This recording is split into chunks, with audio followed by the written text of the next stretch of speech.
Hello and welcome. I'm Kevin Flanagan. I'm Ross Schweitzer, and this is Out of Bounds, sports commentary with a brain. Here's this week's Reds recap. Today on Out of Bounds, we will be discussing first Jay Bruce's bat heating up, second inside the clubhouse and the minds of the players right now, and third, Edinson Volquez attitude. As of the show, the Reds are tied for second in the National League Central, along with the Milwaukee Brewers. They both trail the St. Louis Cardinals by 3.5 games. Here's how the Red Legs got to number two. Last week they swept the Cubs and were swept by the Pirates and Indians in succession.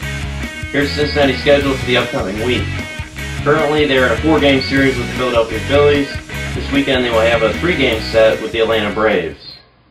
Now, the injury and transaction report. Edinson Volquez and Jordan Smith were sent down to AAA. Matt Maloney and Todd Frazier were called up to replace them. And most recently, Todd Frazier was sent back down to Louisville, bringing Carlos Fisher back up to the major leagues. Now, Kevin, what is the reason for Jay Bruce's bat heating up recently? What do you think caused him to go on his current hot streak? I think the reason for Jay Bruce heating up is just, it kind of honestly just took time. I mean, last year he kind of did the same thing. Started off pretty decent, tapered off, but then picked it up. And I think this year he saw this problem earlier, and I think the weekend in Cleveland really showed his true potential. I feel like when they put that shift on him, and he's like, oh well, you're giving me a shift, I'm just going to ball opposite field for singles and doubles and whatever, which in time was also kind of stupid. I feel like they needed to do that, but that's a whole another story.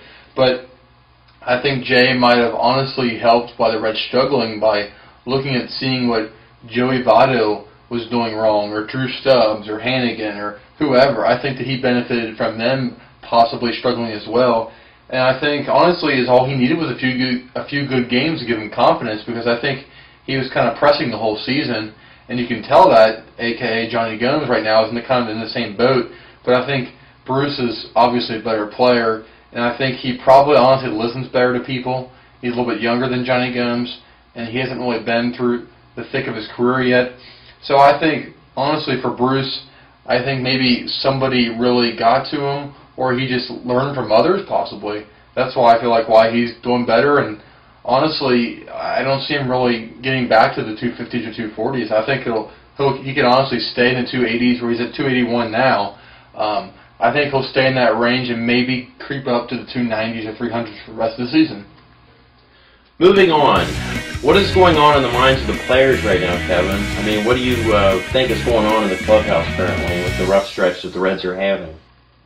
As for the players in the clubhouse and just their mindsets in general, is honestly kind of scary, because the Reds as a whole seem to get along very well, and they click and they gel as a team, and that's why they did so well last year. So obviously, the Reds have been a streaky team. And when everybody's doing good, everybody's doing bad, obviously. And that's what the scary thing is. And right now, it's just they seem not to have any confidence. And first off, just them playing so bad in general against the Phillies the past couple of seasons isn't helping for this upcoming series. And Cleveland, I think, after losing a couple tough games, like the first 2 games, I think Sunday was a doomsday. I mean, they just came out awful, except for Jay Bruce.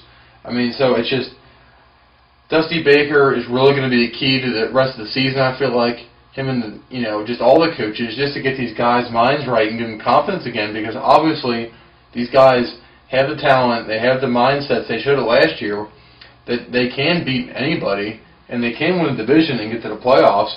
It's just, will the injuries and the mononucleosis from Arroyo and just all the variables and the bad streaks that like J.J. Bruce had and Johnny Gomes and whoever, and Chapman's injuries, can they handle that? Can they get past that? Because if they can't, then they're going to be just where they are right now, about 500 or a little below. Like we said in our first episode previewing the season, is the injuries is what's going to help key their season, and right now it's kind of hurt them a little bit as well. So I think somebody needs to step up. Obviously, we talked about Brandon Phillips. I think he can, and hopefully him and Baker can get the guys back on the right ship and get back to fighting the Cardinals and taking back the crown, again, of winning the division again for the second year in a row. Rounding out the show, What could be the effect of Volquez's attitude, both in the majors when he does get back, and also in the minor leagues? How do you think that's going to affect the players around him, and could it be detrimental long term?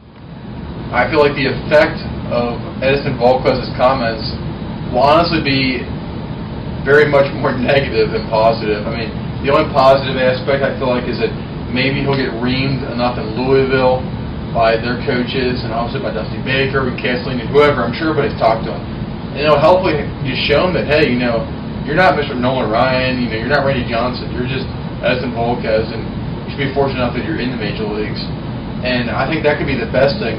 The most negative thing I feel like is just it's going to screw the team chemistry because, like I said earlier, they've got along so well, all these players, and for him to just have a negative attitude is not what they needed. I mean, I remember back in 2003 when they had Jose Guillen, and right before he got traded, he had a terrible attitude, and it really screwed up the team. As bad as they already were already, it made it even worse. And I know with the past years with Adam Dunn and team and stuff, it never helps having a negative attitude ever with any team. Ask the Cubs. So I think the whole thing people have to look at is, Volquez has not pitched that much with the Reds. He's not really got to know his teammates extremely well when he's been pitching because he's been hurt so much. And for him to say those comments about not scoring enough runs, well, Edison, you have to keep the opposing team under 5 runs. One of these outings would be nice for the players, so they don't have to worry about trying to score 7 runs and pressing and only getting 3 or 4 runs. That's what he doesn't realize, but he's not a hitter. So, but I think overall, I think he'll get reamed enough, and he deserves it. And I think that he'll realize how dumb he was, and if he doesn't, then I think Jockey is going to trade him or just get rid of him eventually, because they don't need that type of attitude in the Reds, because that's not their mindset. That's not what they're trying to build for the future. So it'll be an interesting month, I say, for Edinson Volquez and what his future's like with the Reds. That is it for this week's show. Please check us out on Facebook and YouTube.